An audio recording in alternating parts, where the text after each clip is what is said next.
La conquista del Perú, capítulo 13, la batalla de Chupas. Perdida la ansiedad gobernación que entendía legítima por herencia, Diego Almagro el Mozo comenzó a rodearse de gentes de armas en un número superior a 500.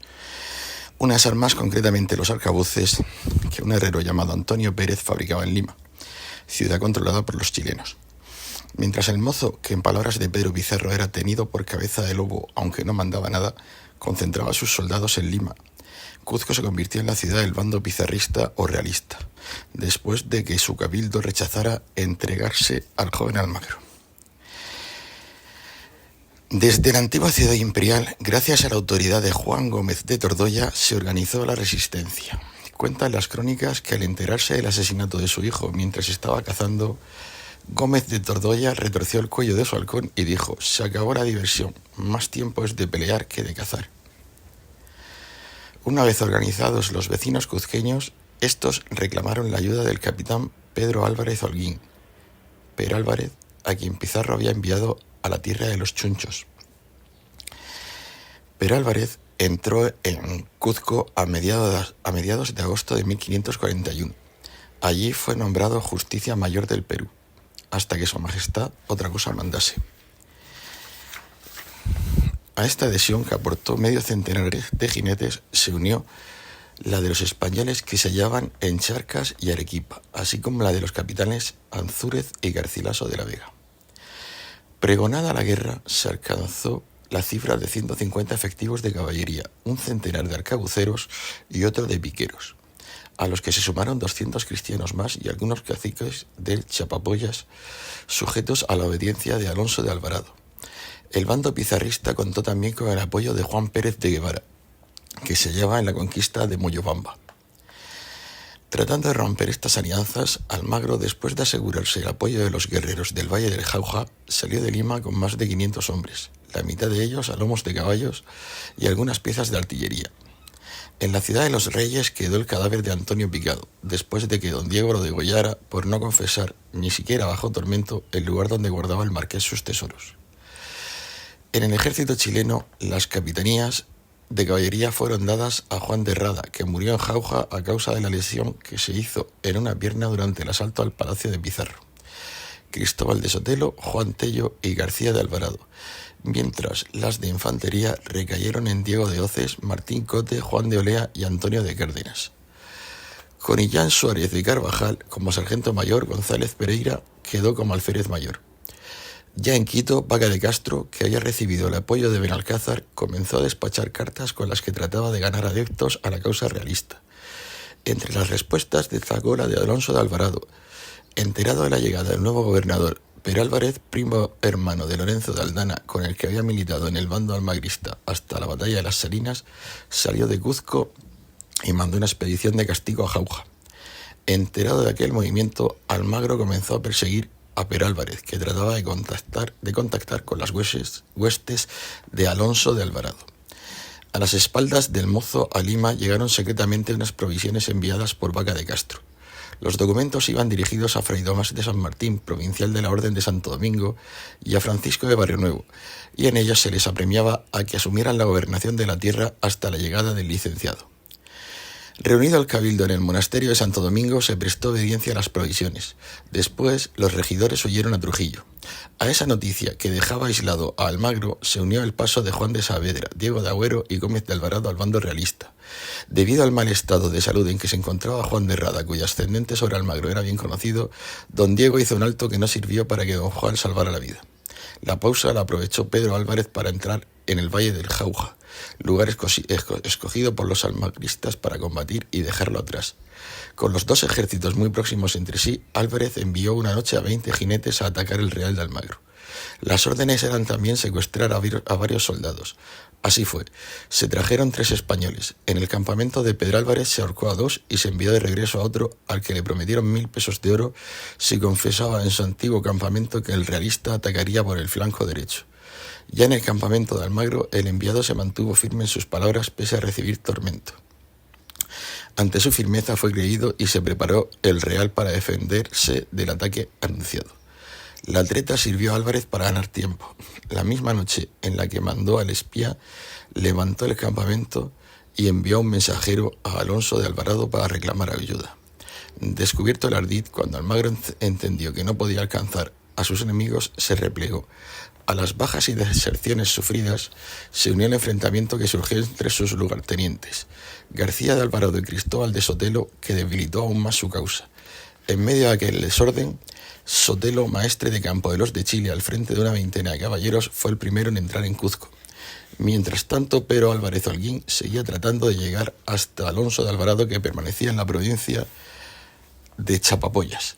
Entre ambos se mantenía un sordo pulso por ganarse el favor de Vaca de Castro, que llegó a Trujillo procedente de Quito en compañía de Alonso de Montemayor, Vasco de Guevara y Pedro de Vergara. Ya en el campamento de Perálvarez, instalado en Huaraz, el gobernador, que entregó el estandarte real a Rodrigo de Ocampo, nombró capitanes de caballería a Alonso de Alvarado, Álvarez Holguín, Pedro Ansúrez, Gómez de Alvarado, Garcilaso de la Vega y Pero de Puelles. El mismo rango respecto a la arcabucería dio a Pero de Vergara, Nuño de Castro y al bachiller Juan Vélez de Guevara.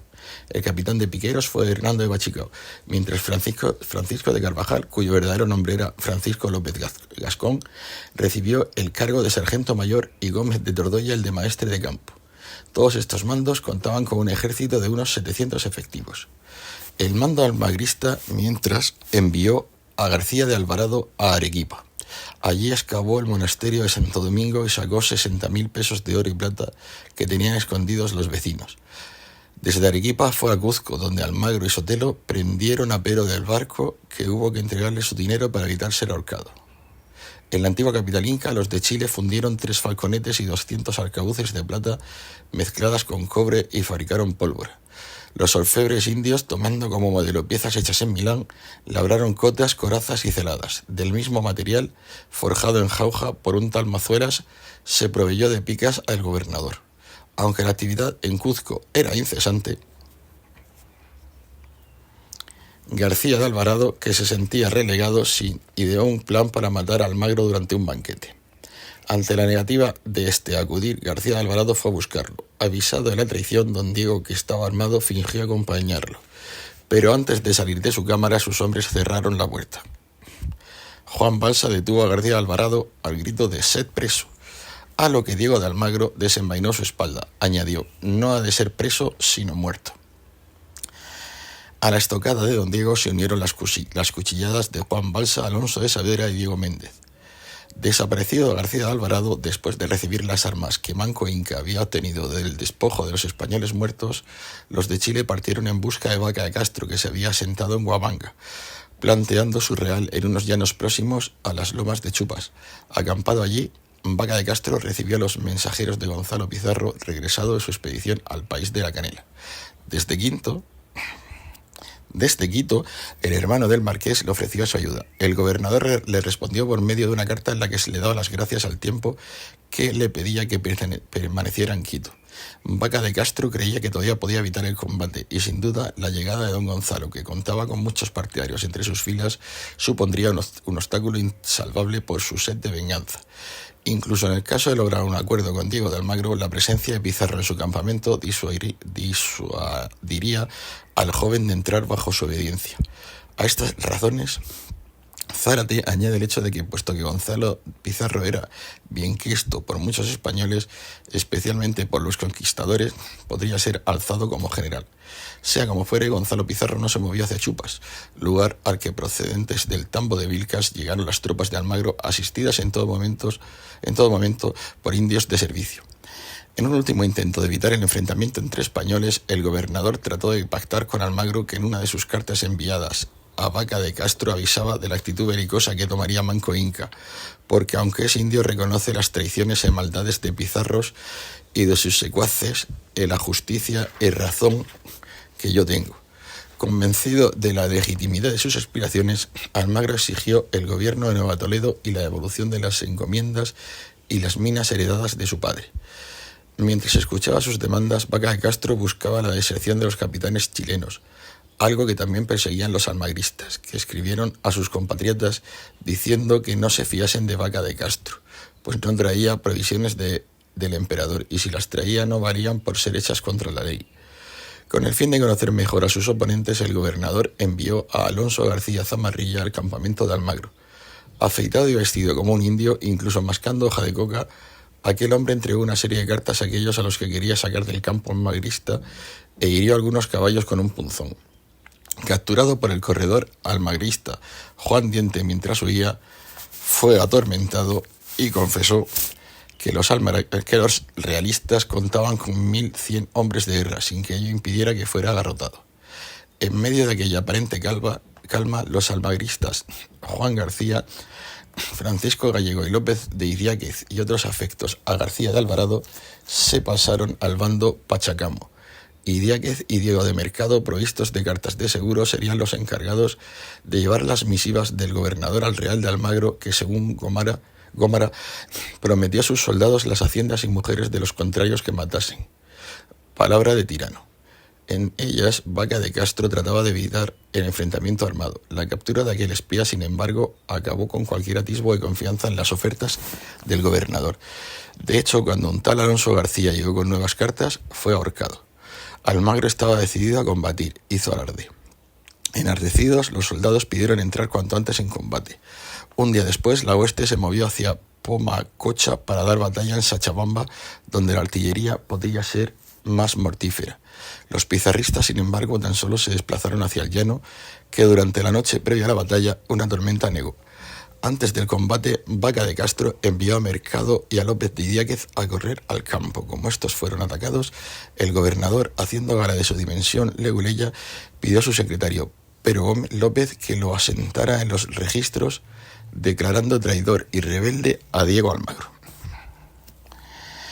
al cual condenaba a la pena de muerte con perdimiento de sus bienes. Después de consultar a sus capitanes, alertado ante la posibilidad de que sus oponentes tomaran Huamanga, mandó tocar los tambores y gritar por todo el Real la condición del traidor de Almagro, que al frente de 500 hombres, 200 de ellos arcabuceros, plantó sus 16 piezas de artillería y dividió la caballería en dos alas.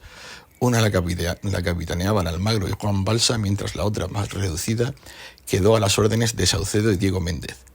El primer movimiento de aquel 16 de septiembre de 1542 lo hizo Vaca de Castro, que envió a Pedro Castro con 100 arcabuceros hacia la sierra.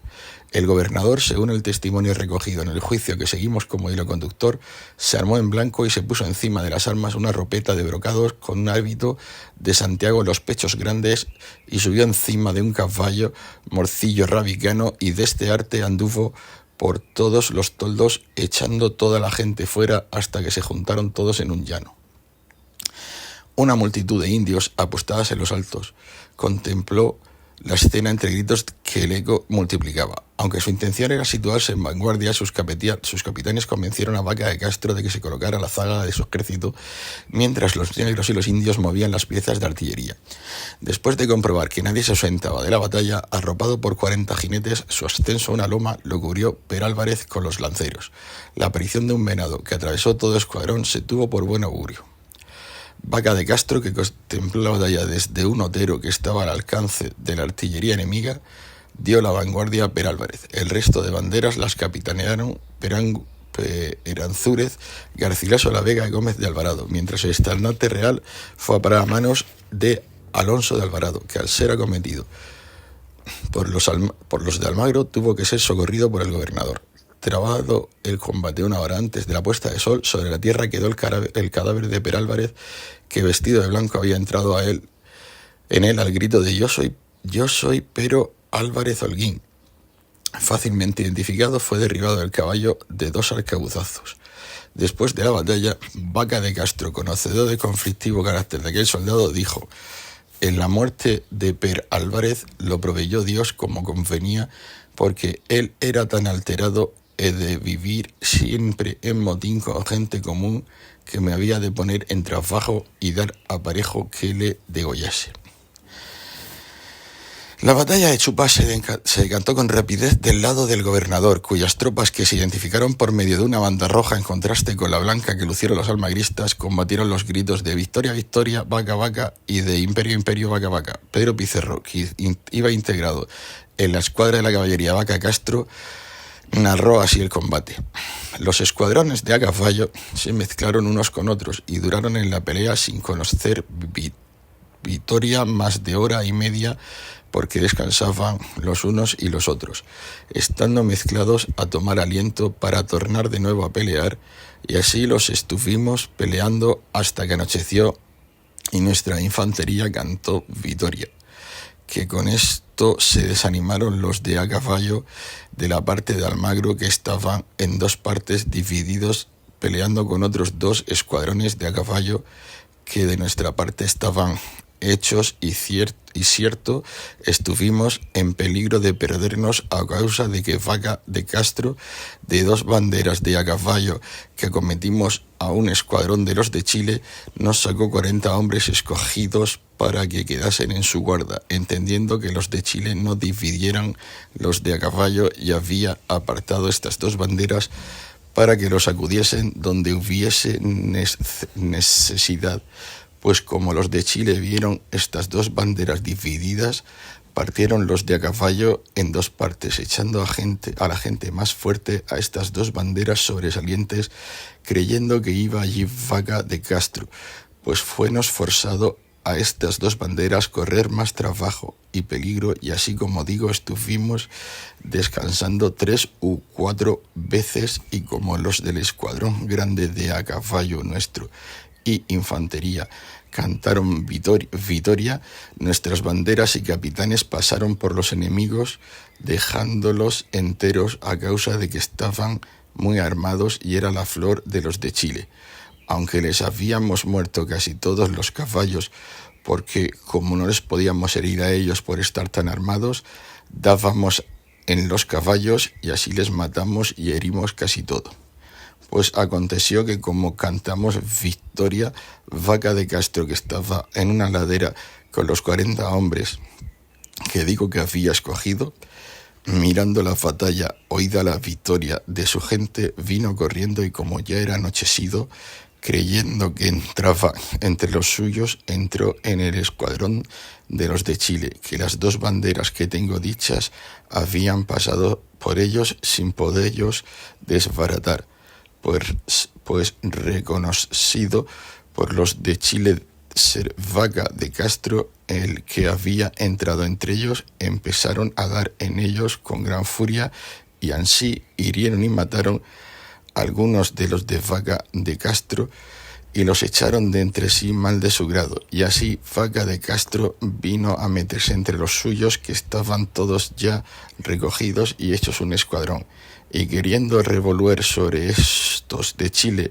que los habían maltratado, eran ya idos y huidos, visto que quedaban solos, y todos los demás de su parte estaban ya desbaratados y huidos. Era capitán de estos de a caballo de Chile un Hernando de Saavedra, valiente mozo. A pesar de la viveza de esta descripción, es obligado a ampliar la perspectiva sobre lo ocurrido en Chupas. La batalla comenzó durante la tarde con un intercambio de salvas de arcabuces, antes de ser abatido Álvarez de Holguín, que al igual que Gómez de Tordoya vestía ropas de terciopelo blanco con brocados de oro, lanzó un ataque con la caballería realista. En ese momento el capitán Saucedo ordenó a Candía mover la artillería para causar un mayor daño. En mitad de la maniobra, el sargento Suárez mandó que las piezas permanecieran en su emplazamiento, desde donde solo un disparo impactó en las tropas enemigas, destroncando, en palabras de Cieza de León, algunos cuerpos y quebrando brazos y piernas. El Inca Garciloso justificó la falta de tino de Candía porque, según dijo, este traicionó a Almagro y disparó adrede por encima de las cabezas de los soldados realistas. Según su relato, desmentido por otros cronistas que afirmaron que fue muerto por los hombres de Vaca de Castro, cuando Diego de Almagro se dio cuenta de la traición, mató a lanzazos a Pedro de Candía. Subido a un cañón, don Diego bajó su mira y disparó a un escuadrón enemigo, causando 17 bajas. Viendo el daño sufrido por aquel disparo, el realista Carvajal acometió sobre la artillería enemiga. Encabezando el ataque, les dijo a sus hombres que no tuviesen miedo, que él era tan gordo como dos de ellos y ninguna bala de arcabuz le daba.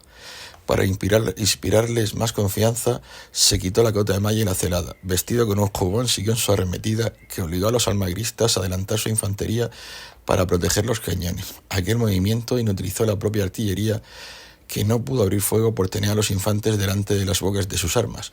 A ello se unió la defección de Sargento Suárez, que se pasó al bando de Vaca de Castro. Ya frente a la infantería almagrista, los realistas sufrieron una descarga de arcabuces que causó muchas bajas.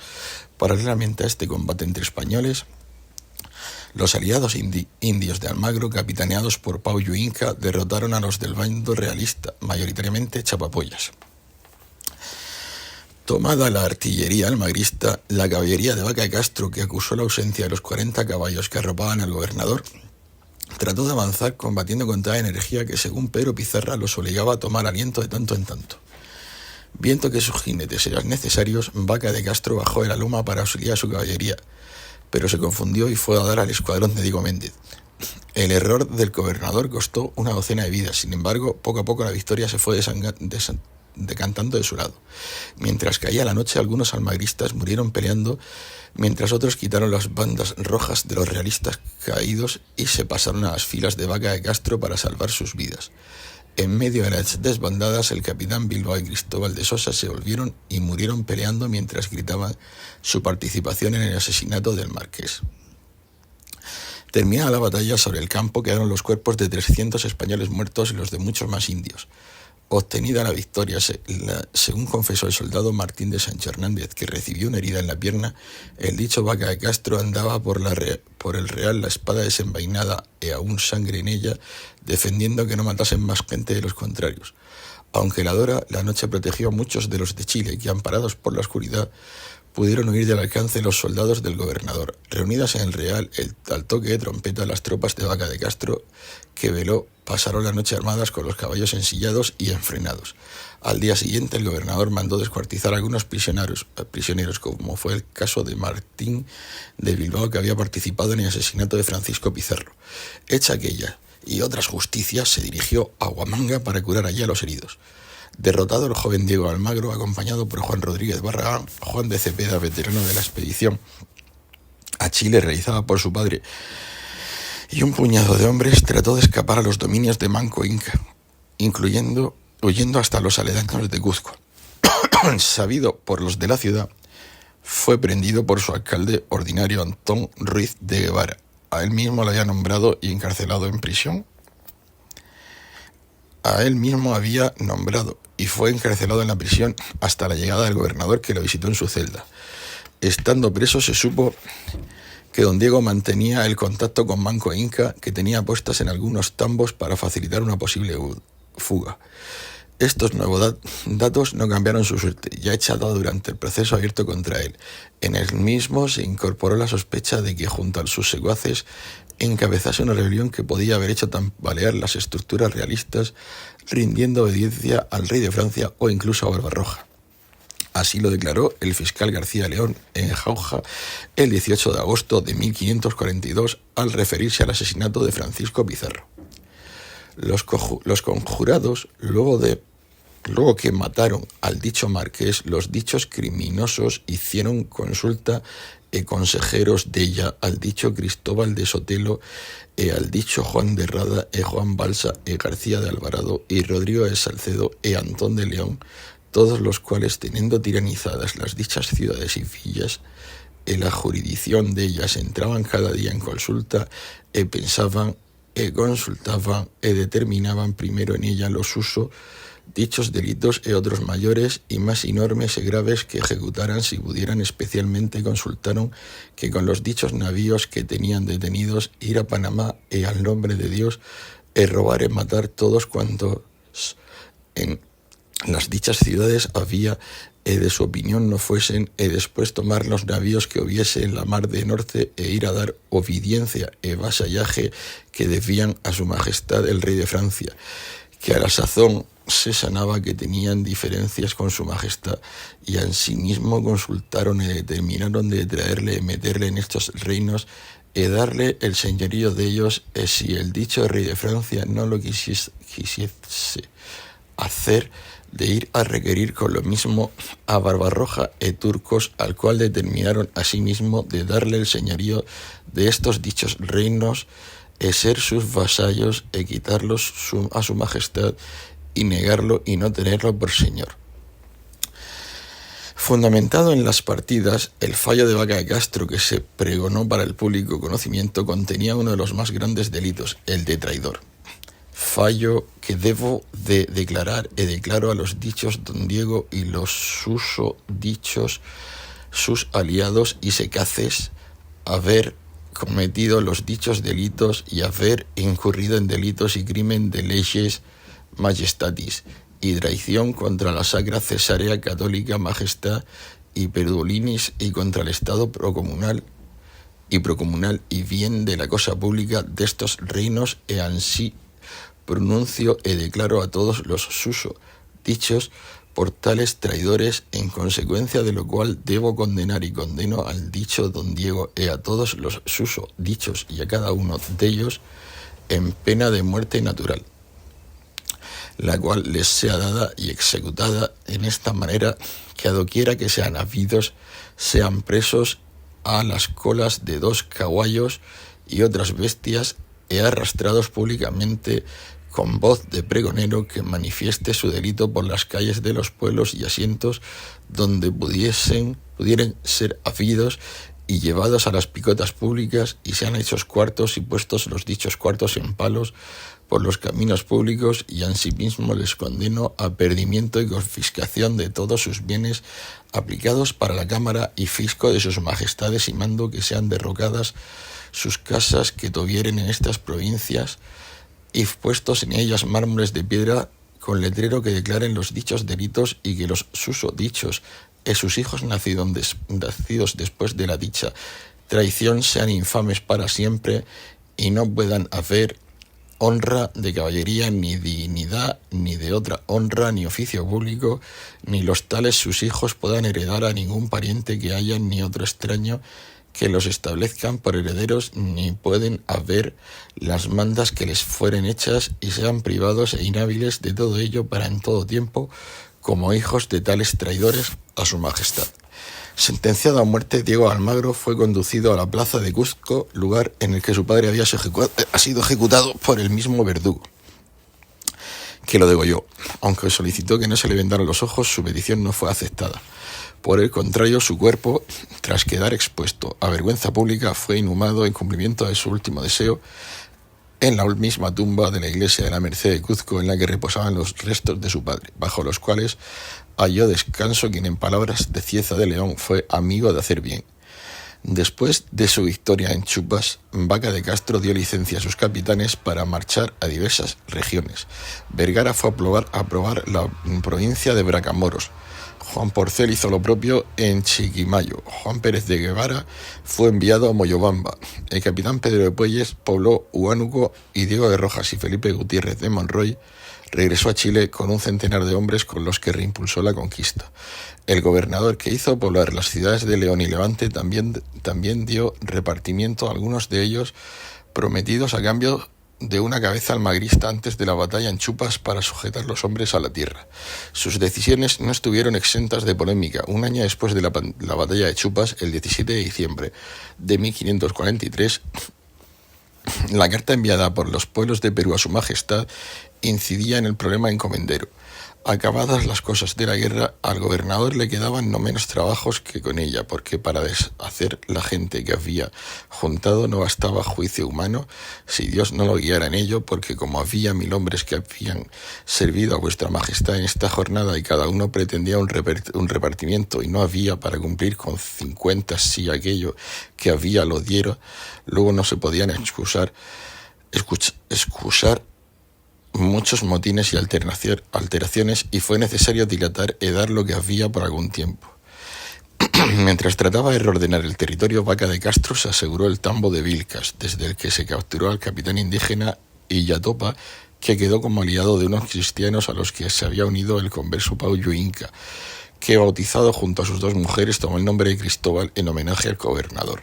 Don Cristóbal, que mantuvo a su lado a un clérigo vizcaíno, hizo edificar una iglesia. Ante la falta de religiosos, unos criados de Vaca de Castro comenzaron a predicar la fe cristiana.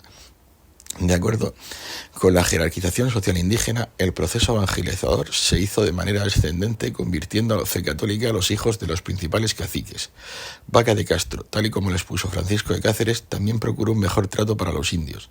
El dicho licenciado hizo ordenanzas en remedio y libertad de los indios naturales y buena gobernación, por las cuales se remedió las cargas con cadenas, colleras y cepas, y el pasar los indios de una parte a otra, y se proveyó y dio orden como no hubiese baldío por la tierra caminando sobre los indios, y que no fuesen rancheados ni tomados bienes suyos, y que por los uso dicho cesaron los dichos daños, y los dichos indios recibieron libertad, provecho y contentamiento. Para hacer efectivas estas medidas, coherentes con las que diera la reina Isabel medio siglo antes, el gobernador mandó edificar pueblos para que en ellos moraran los indios, ganando así la seguridad para los viajeros cristianos. Fin del capítulo 13.